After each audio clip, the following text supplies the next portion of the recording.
संविधान में हो या बाद के संसदीय कानूनों से हो, इन बातों पर संविधान सभा के सदस्यों में मतभेद थे, न कि व्यक्तिगत हितों को लेकर मतभेद थे। तो इस चीज को हम आगे बढ़ाएंगे कि संविधान सभा के सदस्यों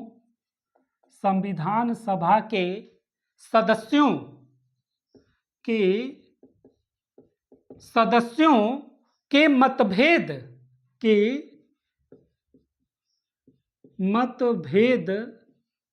व्यक्तिगत हितों के लिए नहीं होते थे, व्यक्तिगत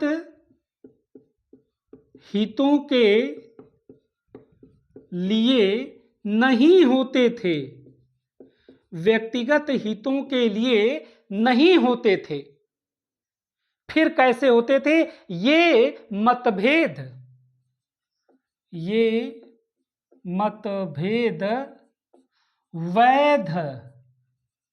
वैध सैद्धांतिक आधार पर होते थे, वैध सैद्धांतिक आधार पर होते थे। मसलन कि भारत में शासन प्रणाली केंद्रीकृत होनी चाहिए कि विकेंद्रीकृत, भारत में न्यायपालिका को कितनी शक्तियां दी जानी चाहिए, संपत्ति के अधिकार की रक्षा संविधान में हो कि या बाद के संसदीय कानूनों पर, इन पर मतभेद होते थे, इन पर चर्चा होती थी।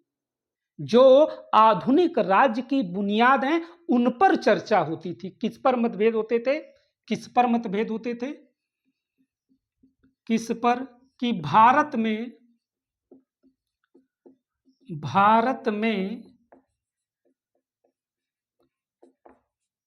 शासन प्रणाली केंद्रीकृत होनी चाहिए या विकेंद्रीकृत। न्यायपालिका को कितनी शक्तियां दी जानी चाहिए? न्यायपालिका को कितनी शक्तियां दी जानी चाहिए? कितनी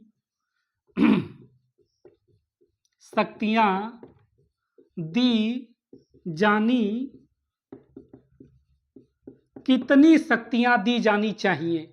न्यायपालिका को कितनी शक्तियां दी जानी चाहिए? संपत्ति के अधिकार की रक्षा संविधान में हो या बाद के संसदीय कानून में? संपत्ति के अधिकार की रक्षा संविधान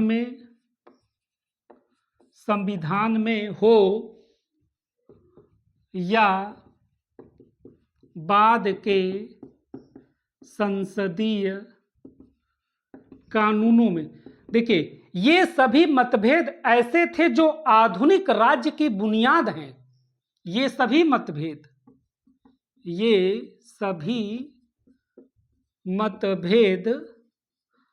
आधुनिक राज्य की बुनियाद थे, इसलिए ये मतभेद जायज थे। इसलिए ये मतभेद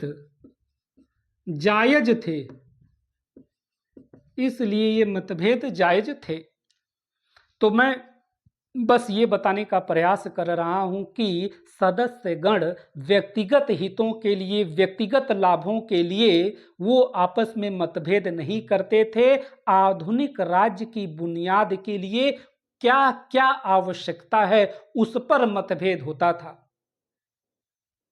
संविधान का केवल एक ही प्रावधान ऐसा था जिस पर मतभेद नहीं हुआ, सदस्यगण एक मत से उसे स्वीकार कर लिए थे। सार्वभौमिक वयस्क मताधिकार एक ही ऐसा प्रावधान था जिस पर सभी सदस्यगण लगभग सहमत थे, उस पर वाद विवाद नहीं हुआ। तो संविधान का केवल एक ही प्रावधान ऐसा था, संविधान का केवल एक ही प्रावधान ऐसा था जिस पर सदस्यगण वाद विवाद तार्किक बहस कुछ नहीं किए, वे उसे जो है स्वीकार कर लिए। वह कौन सा ऐसा प्रावधान था? अर्थात वह प्रावधान था आपका सार्वभौमिक वयस्क मताधिकार। अर्थात देश के प्रत्येक नागरिक को एक निश्चित आयु प्राप्त कर लेने के पश्चात वोट देने का अधिकार, यही है सार्वभौमिक वयस्क मताधिकार। इसमें न किसी व्यक्ति से उसका धर्म पूछा जाएगा, न उसकी जाति पूछी जाएगी, न उसका शिक्षा पूछा जाएगा, न उसका लिंग पूछा जाएगा, न उसकी आय पूछी जाएगी। बस वह नागरिक एक निश्चित आयु प्राप्त कर ले जो है वो वोट दे सकता है। तो इसे हम अगले पॉइंट के रूप में देखेंगे कि केवल एक प्रावधान जिस पर न के बराबर चर्चा, न के बराबर वाद विवाद अर्थात सदस्यगण एक मत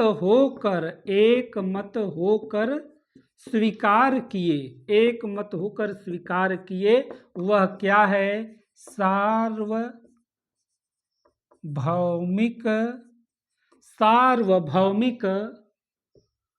वयस्क मताधिकार। अर्थात देश का प्रत्येक नागरिक एक निश्चित आयु प्राप्त कर लेने के पश्चात वोट देने का अधिकार। देश के सभी नागरिकों को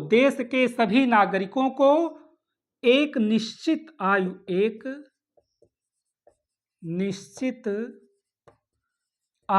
प्राप्त कर लेने के पश्चात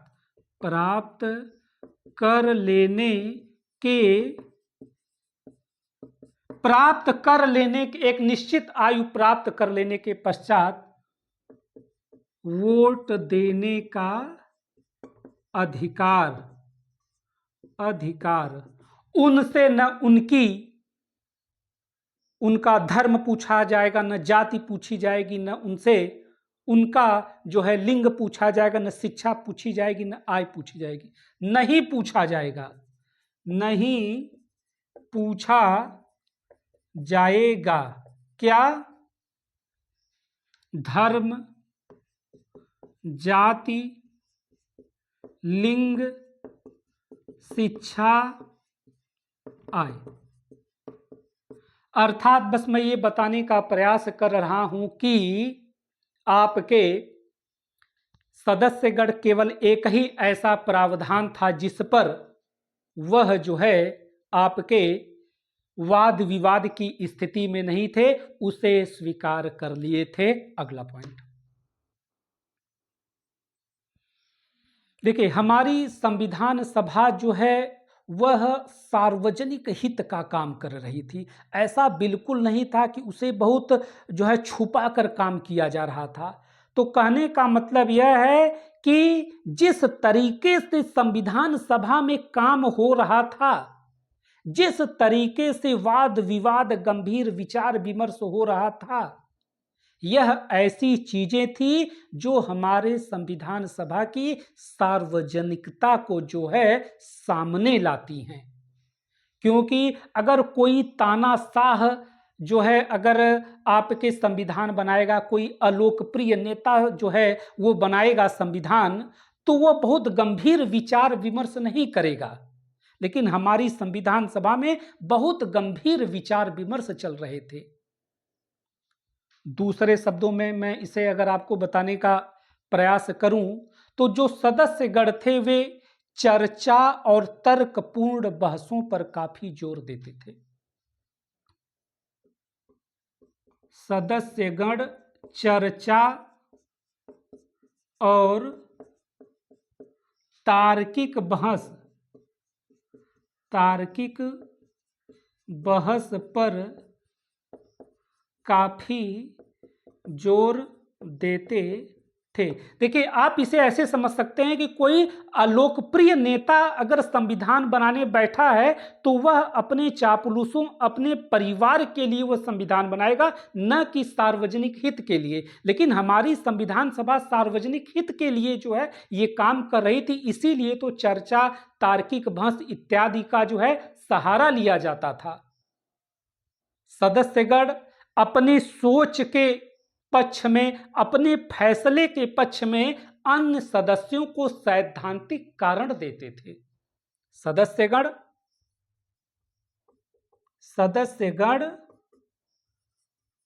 अपने सोच या फैसले के पक्ष में अन्य सदस्यों को सैद्धांतिक कारण देते थे। सैद्धांतिक कारण देते थे। आप ये समझिए कि अगर कोई सैनिक तानाशाह संविधान बनाने बैठा है तो वह दूसरे सदस्यों को सैद्धांतिक कारण नहीं दे पाएगा, क्योंकि वह तो अपने हित में काम कर रहा है। लेकिन यहां सदस्य दूसरे सदस्यों को सैद्धांतिक कारण दे रहे थे अपने सोच के पक्ष में। अपने सोच के पक्ष में दूसरों से तार्किक बहस करना व्यक्ति को स्वार्थ एवं संकीर्णता की खाई से ऊपर उठा देता है। फिर से, अपने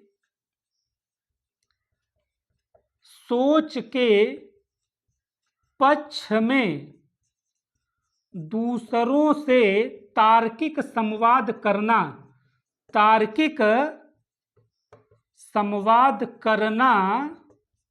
व्यक्ति को स्वार्थ व संकीर्णता की खाई से ऊपर उठा देता है। बस ये बताने का मैं प्रयास कर रहा हूं कि किस प्रकार की प्रक्रिया हो रही थी हमारे संविधान सभा में। ऐसा बिल्कुल भी नहीं था कि बंद कमरे में काम हो रहा था। जो भी कुछ हो रहा था सब गुपचुप तरीके से हो रहा था, किसी को कुछ पता ही नहीं चल रहा था। ऐसा बिल्कुल नहीं था। यहां तक कि ये जो बहसें थे ये बाद में मोटे मोटे खंडों में प्रकाशित हुई। ये खंड, ये बहस आज हमारे लिए उपलब्ध है, उन्हें हम पढ़ सकते हैं। कोई सैनिक तानाशाह अगर संविधान बनाया होता तो इन बहसों को कभी का ही वो फाड़ दिया होता। तो कहने का मतलब अगले पॉइंट नंबर 19वें में हम देखेंगे कि ये जो बहस थे ये बाद में जो है मोटे मोटे खंडों में प्रकाशित हुए, और ये बहस ही हमारे लिए ऐतिहासिक यादगार के रूप में है। और ये बहस ही हमारे लिए ऐतिहासिक यादगार के रूप में है।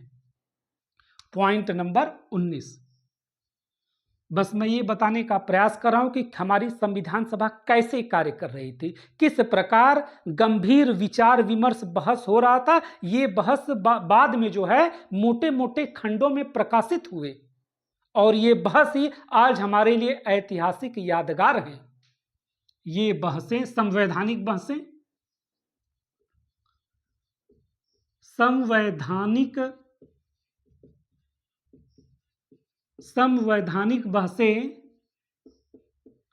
बाद में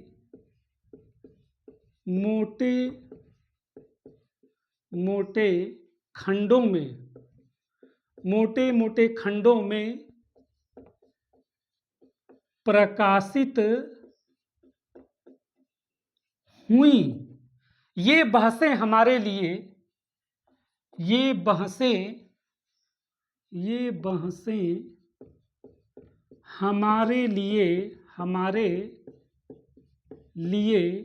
ऐतिहासिक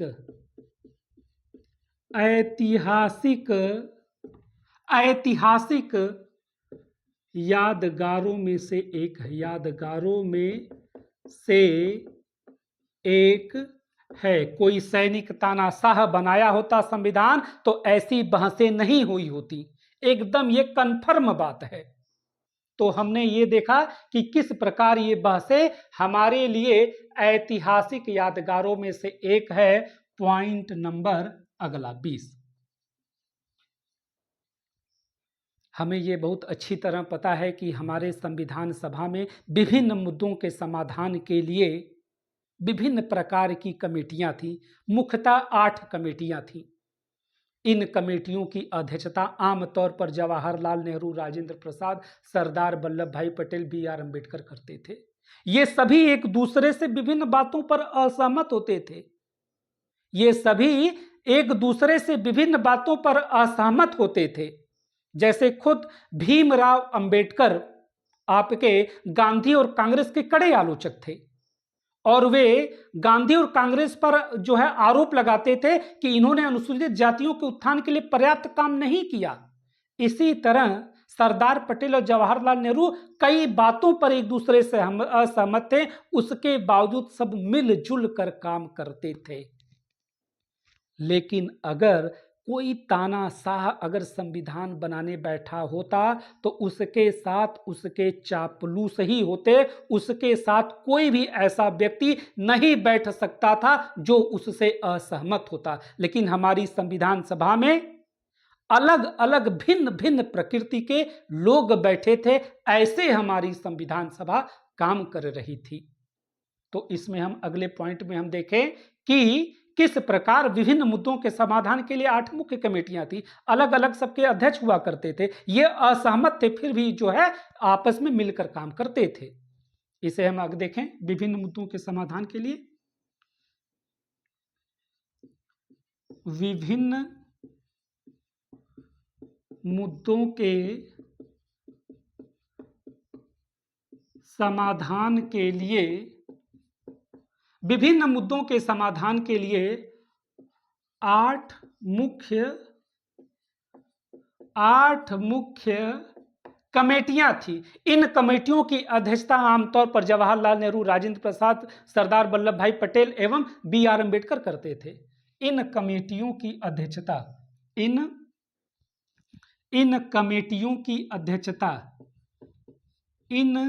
कमेटियों की अध्यक्षता आमतौर पर कौन कर रहा है? जवाहरलाल नेहरू,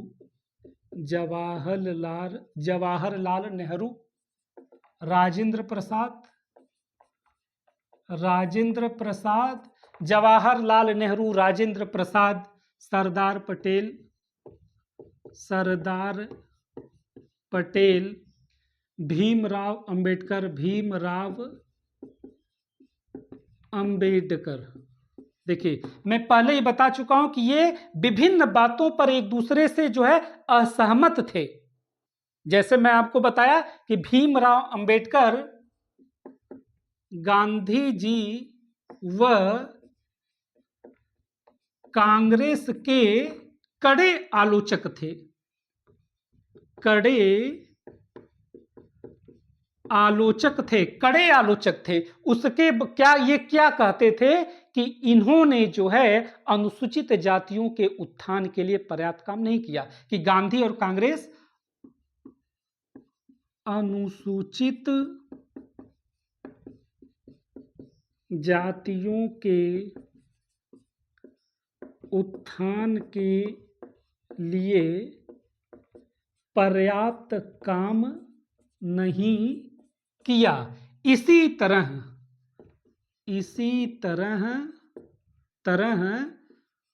जवाहरलाल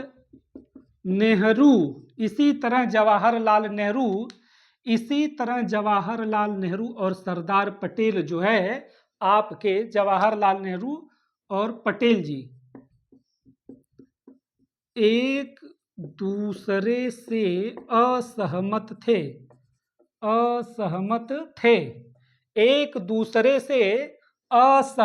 थे, फिर भी सभी ने मिलकर काम किया और आम राय से ही जो है फैसले लिए जाते थे। फिर भी सभी ने मिलकर काम किया और आम राय से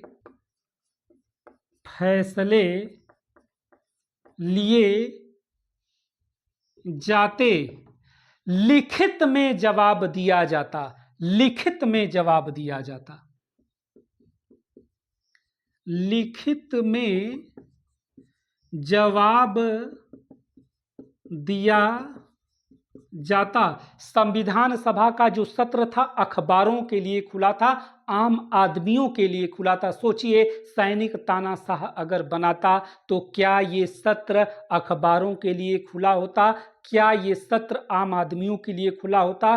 क्या लिखित में कोई जवाब दिया जाता? बिल्कुल नहीं। तो हम इसे आगे बढ़ाएंगे कि अखबारों व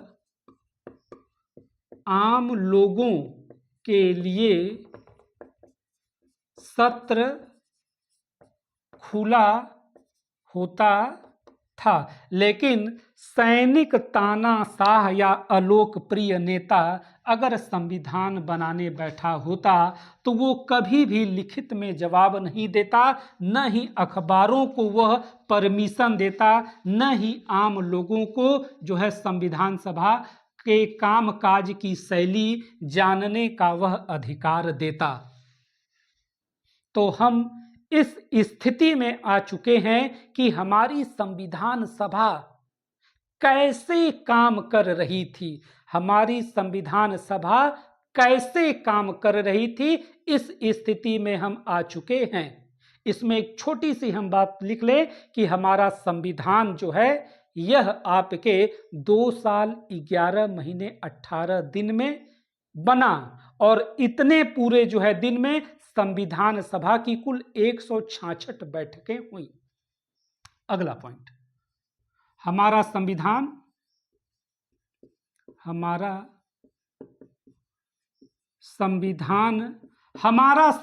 आपके बना है 2 साल 11 महीना 18 दिन। इतने दिन में संविधान सभा की कुल कितनी बैठकें हुई? 166 बैठकें हुई। देखिए, हम अभी तक इस स्थिति में आ चुके हैं कि हमारी संविधान सभा कैसे काम कर रही थी। तो हमने ये देख लिया कि किस प्रकार तार्किक बहस, वाद विवाद, ये सत्र जो है खुले होते थे, अखबारों के लिए होते थे, लिखित में जवाब होते थे, असहमति वाले व्यक्ति भी एक साथ मिलकर काम कर रहे थे। हमारी संविधान सभा कैसे प्रेरणा ले रही थी? अगला पॉइंट, हमारी संविधान सभा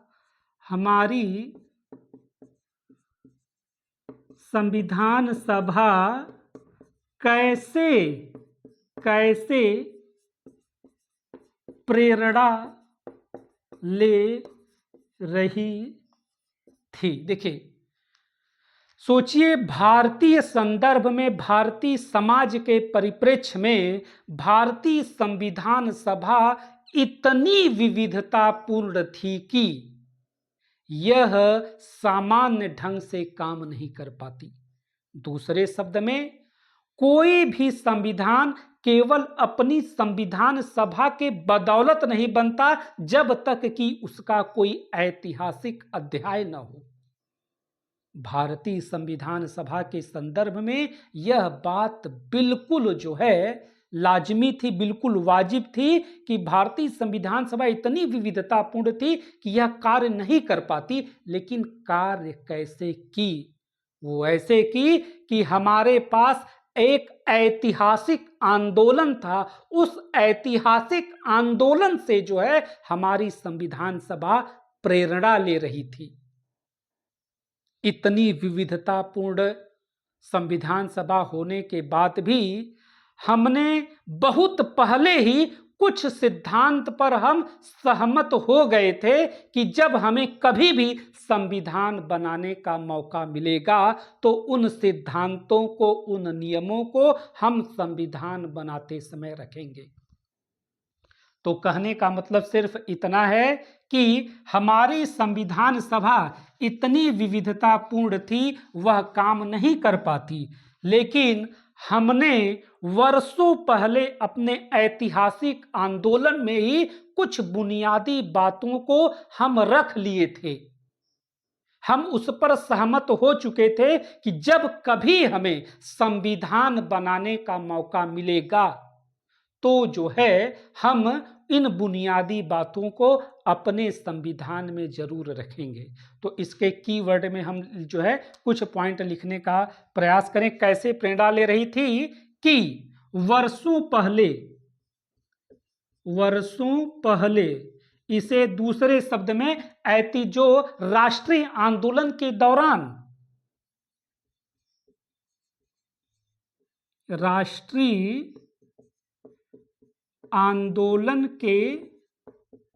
दौरान कुछ बातों पर पहले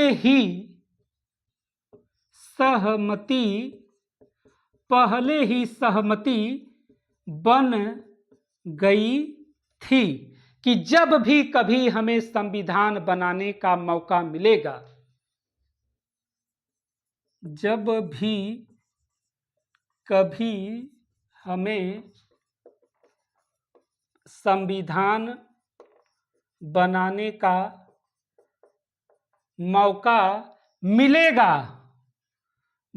मिलेगा, हम उन बातों को जो है इनमें शामिल करेंगे। तो कहने का मतलब सिर्फ इतना ही है कि कोई संविधान केवल अपने संविधान सभा के बूते नहीं बनता जब तक कि उसे अतीत से कोई प्रेरणा न मिल रही हो। क्योंकि अगर संविधान सभा के सदस्य तुरंत बैठे संविधान बनाने के लिए तो बन ही नहीं सकता जब तक कि कुछ बुनियादी बातों पर बहुत पहले ही जो है वो आपस में तय न कर ली हो। तो अब बात आगे बढ़ेगी कि वे कौन बुनियादी शर्तें थी, वे कौन नियम थे, वो कौन से सिद्धांत थे जिसमें राष्ट्रीय आंदोलन के दौरान ही हमारे लोकप्रिय नेता जो है उस पर सहमत हो गए थे कि जब भी हमें कभी संविधान बनाने का मौका मिलेगा हम उन बातों को जरूर जो है शामिल करेंगे। वे ऐसी कौन सी बातें इसमें हैं, ऐसी कौन सी बातें उसमें हैं, तो हम उन सिद्धांतों की सामान्य रूपरेखा देख लेते हैं। सिद्धांतों की सामान्य रूपरेखा, सिद्धांतों की सामान्य रूपरेखा, सिद्धांतों की सामान्य रूपरेखा में अगर हम देखें तो इसमें जो है क्या है कि जिस पर राष्ट्रीय आंदोलन के दौरान ही सहमति बन गई थी। हम देखें वो कौन सी ऐसी बातें हैं, जैसे भारत, जब भी हम संविधान बनाएंगे भारत की स्थिति क्या होगी, स्वतंत्रता वाली स्थिति होगी। संप्रभु गणराज्य के संदर्भ में हम भारत का संविधान बनाएंगे। भारत की स्थिति कैसे होगी, स्वतंत्र एवं संप्रभु गणराज्य के लिए हम भारत का संविधान बनाएंगे। इसी तरह भारत संघ में प्रांत होंगे, देशी रियासत होंगे, देशी रियासतों के समूह होंगे, वे भी क्षेत्र होंगे जो भारत संघ में शामिल होना चाहते हैं। तो भारत संघ में कौन कौन सी चीजें होंगी, इकाइयों के रूप में प्रांत होंगे, देशी रियासत होंगे, देशी रियासतों के समूह होंगे, वे क्षेत्र भी होंगे जो भारत संघ में आना चाहते हैं। तो इसे हम आगे बढ़ाने का प्रयास करें कि भारत संघ में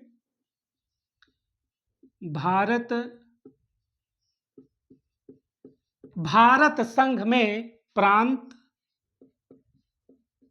देशी रियासत